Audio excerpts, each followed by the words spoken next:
如果你對比一下啱啱開始代理 LOL 嘅 Garena 同埋而家嘅 Garena，你基本上係揾唔到除咗名之外嘅其他共通點。如果你好似我咁由台港澳呢個 server 正式開始營運就加入咗玩 LOL 嘅話，呢幾年 Garena 嘅變遷絕對會令你覺得觸目驚心。各位觀眾大家好，歡迎收睇二次元解密，我係 Sigma。今日我哋就嚟講下 Garena 呢間公司到底係點樣越嚟越失職㗎啦。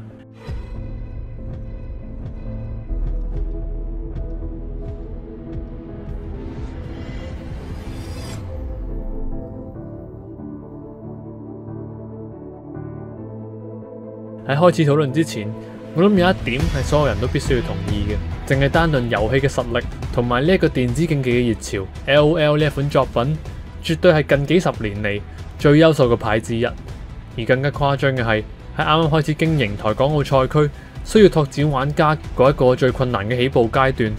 ，Garena 就食到 TPA 奪冠所帶嚟嘅強大號召力，所以單係論先天嘅手牌，絕對係冇任何一間代理商先天上面比 Garena 擁有更加大嘅優勢。靚牌有靚打法，爛牌有爛打法，但係拎住呢個世界上最罕見嘅優秀手牌，打出咁爛嘅成績，一係就係牌手嘅智力有問題，一係就係特登嘅。而我哋理解咗呢個前提之下，我哋再去討論近幾年 Garena 嘅經營方針，我哋可以推斷出更加多嘅嘢。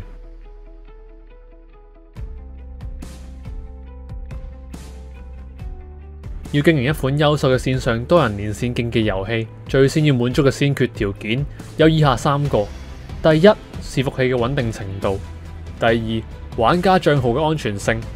第三，對於不法程式同埋外掛嘅封鎖。呢三個條件係絕大多數 online game 營運嘅大前提。只要任何一點處理得唔好，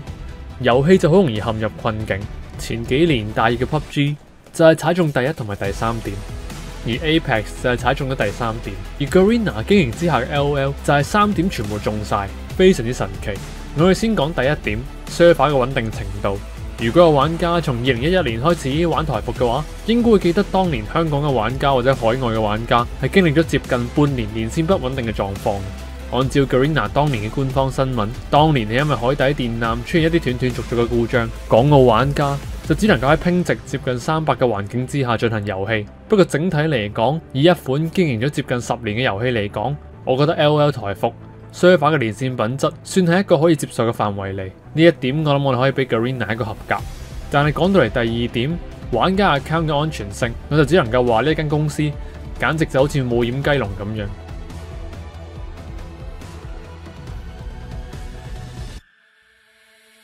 2019年1月左右，台服 LOL 嘅 account 遭遇咗一波好大量嘅盜號潮，好多玩家嘅 account 被系統化咁去盜竊同埋販賣。而經過查證，原來呢啲 account 係俾中國嘅 AC 商人系統化咁去掃描同埋販售。玩家經營咁多年嘅 account 喺呢啲賬號商人嘅手入邊，以好廉價嘅價格賣出，提供俾中國玩家使用。為咗調查事情嘅真相，我走咗去中國嘅通訊軟件 QQ， 揾到呢啲販售台服 account 嘅群組。按照販售者嘅講法，當時嘅 Garena 所有嘅防護措施，包括手機認證、手機號碼同埋郵箱等等，全部都係冇用嘅。買一個 account 只係需要幾蚊到10幾蚊，情況非常之嚴重。好明顯，前幾年所爆出嘅 Garena 賬號安全嘅問題係確有其事。咁問題就嚟啦，中國嘅玩家明明自己都有自己嘅 server，點解佢哋要跑嚟台港澳服玩呢？咁呢一點咧就要講到我哋嘅第三點，官方對於外掛嘅管制同埋封禁。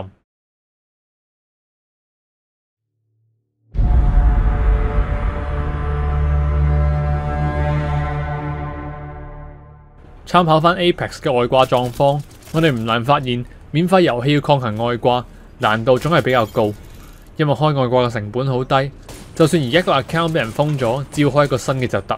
LOL 嘅狀況同 Apex 類似，但係就唔完全一樣，因為 LOL 要參與積分對戰係需要一個先決條件，就係玩家嘅 level 到達30 level 以上。喺新手場或者 NG 場開外掛嘅成就感又冇喺積分場上面咁高，所以 LOL 本身先天上面嘅制度就已經淘汰咗一班外掛嘅玩家。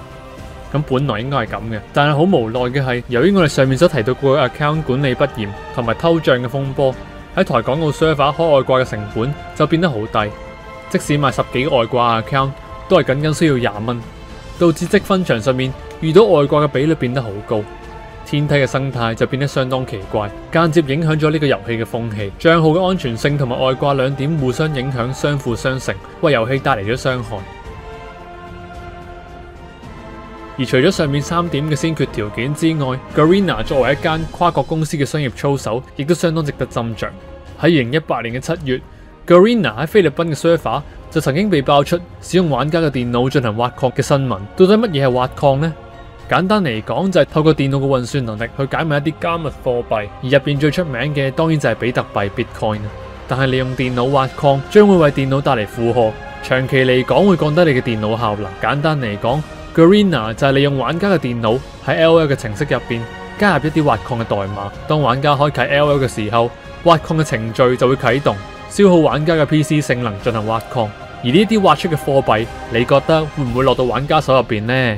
定係會喺玩家唔知情嘅狀況之下，去到 Garena 手入邊呢？咁呢一層我就唔知啦，你覺得呢？喺呢件事被爆咗出嚟之後，官方出咗一篇正式公告，表示呢個程式係只會消耗玩家嘅電腦效能，並唔會有其他嘅影響。Which consumes CPU resources from these computers. There is no other impact on affected computers. 成篇文章除咗厚顏無恥之外，我都唔知應該要講啲乜嘢。佢哋偷取嚟自用戶嘅電腦效能，並且話：哦，唔好意思喎，我哋之後更新就會鏟咗噶啦。講到好似未經玩家同意就喺遊戲入邊植入程式嚟去偷取玩家嘅電腦演說能力呢一樣嘢合理咁樣。同時 Garena 呢個強制捆綁玩家使用嘅競時通軟件係咪真係安全呢？我諗呢一點呢就唔見得。早喺2015年嘅1月，台灣 Hacker 年會嘅交流論壇上面 ，Garena 嘅遊戲 LOL 同埋 POE 就被證實咗入邊含有木馬程式。發現者曾經嘗試去透過各種管道去聯繫 Garena 嘅台灣分公司，但係客服人員就只係將佢當成玩家嘅電腦有問題。最終嗰個發現者聯繫咗新加坡嘅公司之後，先被認真咁樣處理。唔知道大家記唔記得喺上面我哋講過嘅玩家 account 過支事件呢？當時 Garena 嘅公告係叫玩家唔好亂點一啲不明嘅網址，將呢個責任推俾玩家，而唔係喺自己身上面檢討錯誤。就好似係2015年呢一次將責任推俾玩家一樣。綜合以上幾點 ，Garena 並冇好好咁樣履行自己作為代理商嘅基本責任，喺商業操守上面亦都講唔上係光明正大，甚至可以話有啲污糟。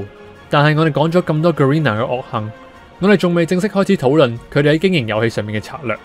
我哋上面講嘅新聞，如果你係一個不問世事，對於自己嘅權益完全唔關注，覺得自己嘅個人資料毫無價值，俾人偷都冇所謂嘅玩家，或者你會覺得上面嘅內容好無聊，而跟住落嚟，我哋就會講一啲比較貼近玩家嘅內容。喺 Garena 嘅代理之下 ，LOL 呢款作品到底經營成點呢？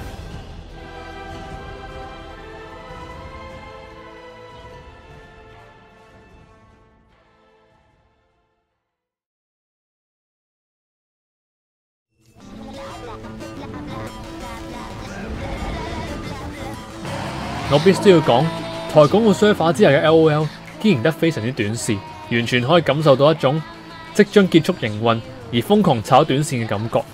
以下係 Garena 經營嘅台服 LOL Client 同埋美服 Riot 直營嘅 LOL Client， 打開兩者嘅大廳，你可以見到非常之唔一樣嘅界面。由 Riot 直營嘅版本，我哋可以見到目前 LOL 最新關於歐拉夫嘅漫畫、炮娘嘅製作過程，同埋呢一個禮拜嘅免費角色，都係一啲好實用同遊戲有關嘅內容。基本上係向玩家傳遞 LOL 嘅文化同埋世界觀，同埋遊戲背後嘅設定，向玩家傳遞英雄聯盟呢一種生活方式。而一打開台服嘅大廳，我哋就可以見到一個設計得好醜陋嘅促銷活動，字同字重疊埋一齊，完全冇顧慮過設計出嘅整體感覺。同時，玩家嘅版面上面亦都係充斥住各種廉價嘅活動。本來官方設定嘅 client 俾玩家睇嘅版本更新日誌 patch note 喺台服嘅大廳上面就完全睇唔到呢個功能。反而就係俾各種嘅禮盒、儲值回饋同埋購買聯盟幣同埋所謂嘅專屬優惠等等，填滿咗玩家嘅版面。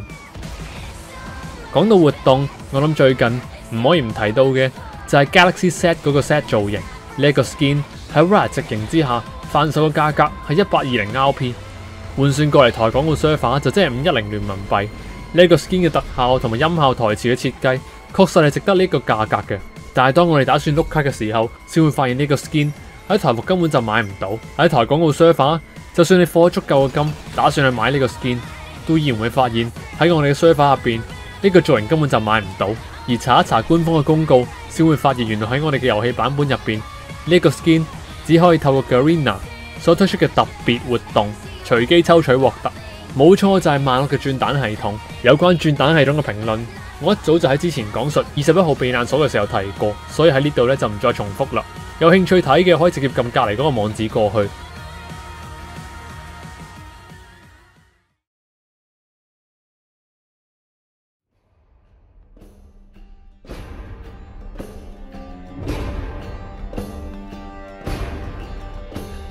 咁講返正題，呢啲含有抽獎系統同埋轉蛋機制嘅活動過程，同賭博並冇任何嘅分別。由於係台灣公司，所以我哋按照中華民國刑法嘅第268條，意圖盈利、供給賭博場所或聚眾賭博者，處3年以下有期徒刑。參考李曉陽案為盈利而架設賭博網站嘅判詞，要構成上述嘅犯罪，架設網站者必須擁有盈利之意圖。盈利之意圖指嘅係提供場所或者係聚賭嘅行為，抽取利益。而喺李曉陽案入邊，李曉陽就係經營一個賭博網站，供不特定多數人上網與網站經營者對賭，雖互有輸贏，但其賭博遊戲之電腦程式設計，其長期機率累積嘅結果，必定為網站經營者預留一定的勝率，所以網站經營者必定贏錢，實無異於一般所謂抽頭盈利。而 Garena 透過咁多個轉蛋系統盈利，包括之前嘅普羅大樂透同埋最近 MSI 狼粉相挺之活動。喺活動說明入邊多次使用下注等等嘅博弈詞彙，到底有冇觸犯法律？我就期待專業嘅法律人士對於呢一點進行進一步嘅解釋啦。我自己本身對於賭博並唔熱衷，各位以賭博作為消閒娛樂係自由選擇，我都保持尊重。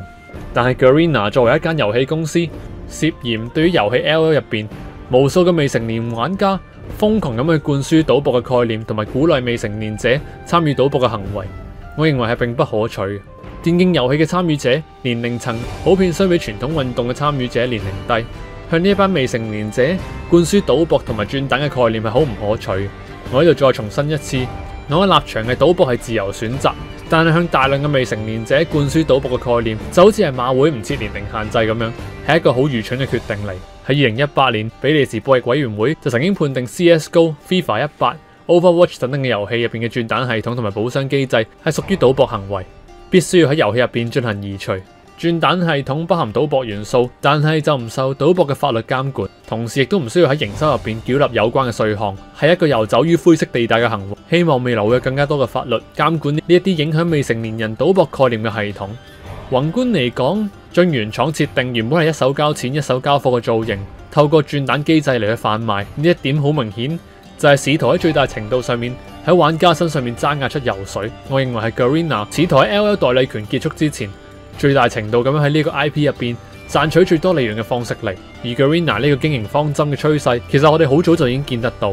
目前電子競技比賽最主要嘅播放平台都係喺 Twitch 同埋 YouTube 兩大平台進行比賽直播。選擇一個合適嘅直播平台，對於職業聯賽嘅長期發展、宣傳同埋行銷係非常之重要。但係 Garena 經營之下嘅台港澳賽區 LMS 睇起上嚟就完全唔在乎職業聯賽嘅長期發展同埋經營。佢哋居然曾經放棄過兩大觸及率最高嘅直播平台，而選擇喺一個觀看人數同埋觸及率比較低嘅金剛直播平台去獨佔咁樣去播放比賽。好明顯就係一個為咗短期利潤而放棄長期經營社群利益嘅例子。呢一個政策雖然為 Garena 賺到獨佔販賣轉播權嘅錢，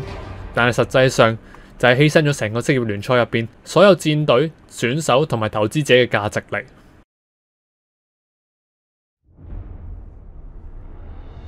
喺一個成熟嘅競技比賽入邊，觀眾係一切利潤嘅來源嚟，無論係觀看人數所帶嚟嘅贊助商或者係廣告客戶，定係作為戰隊 fans 所帶嚟嘅長期利益，所有嘅一切，全部都係嚟自於觀眾嘅。你哋試下諗下。我哋今日假設你係一個真正熱愛電子競技嘅老闆，投資咗好多錢，真係好有心，打算投資一隊電競戰隊。你已經將選手、教練、食宿、人工等等全部都安排好晒，亦都喺韓國揾咗一啲好強嘅韓援，戰隊嘅實力到達咗一定嘅水平，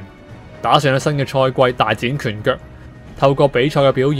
吸引觀眾變成 fans。但係喺比賽開始之前 ，Garena 忽然同你講：我哋嘅比賽會喺冇乜人睇嘅小平台上面播放哦。如果呢個時候你係投資者嘅話，除咗一句屌你老母戇鳩公司之外，又可以講啲咩呢？見到你大筆投入嘅資金，因為一個錯誤嘅轉播平台，全部倒撚晒落海，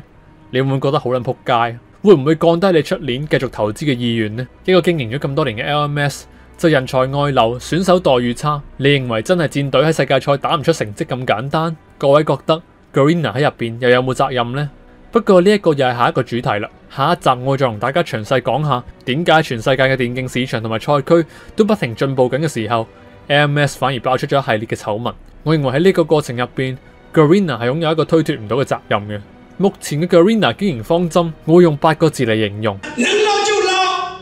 能混就混。喺代理權結束之前，瘋狂咁樣揸取 LOL 呢個 IP 嘅價值。而作為玩家，我諗我哋最好嘅應對方式就係唔好課金買點，直到呢一隻 game 翻返去原廠手入邊為止。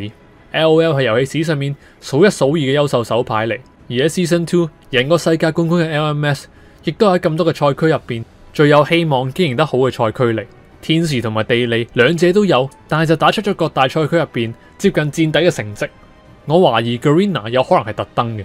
如果我哋企喺 Garena 嘅角度思考 ，LOL 呢個 IP 無論做得幾好，只要代理權收翻嘅話，長遠嘅賽區利益同埋熱愛呢個遊戲嘅社群就唔再屬於自己。所以喺過程入邊，點樣去透過 LOL 嘅玩家變成 Garena 社群嘅使用者同埋支持者，就係呢間公司最迫切要處理嘅課題嚟。目前嘅 Riot 已經唔再係當年嗰一間冇能力去經營亞洲賽區嘅細公司嚟，佢哋已經演變成為世界上影響力最大嘅遊戲公司之一。Garena 已經冇資格再成為 Riot 嘅合作伙伴，所以喺合約期結束之後 ，Riot 收翻原廠直營，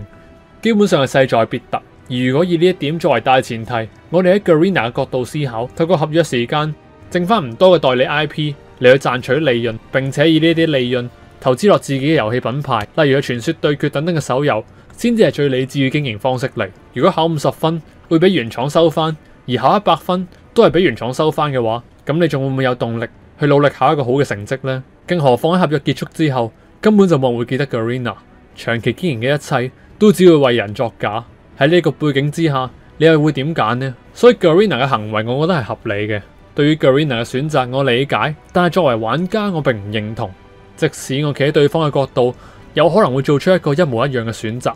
但係現實就係，我而家嘅身份係玩家，我係企喺玩家嘅立場上面發言，所以即使我再理解、再明白，我依然都可以非常真誠咁樣講一句。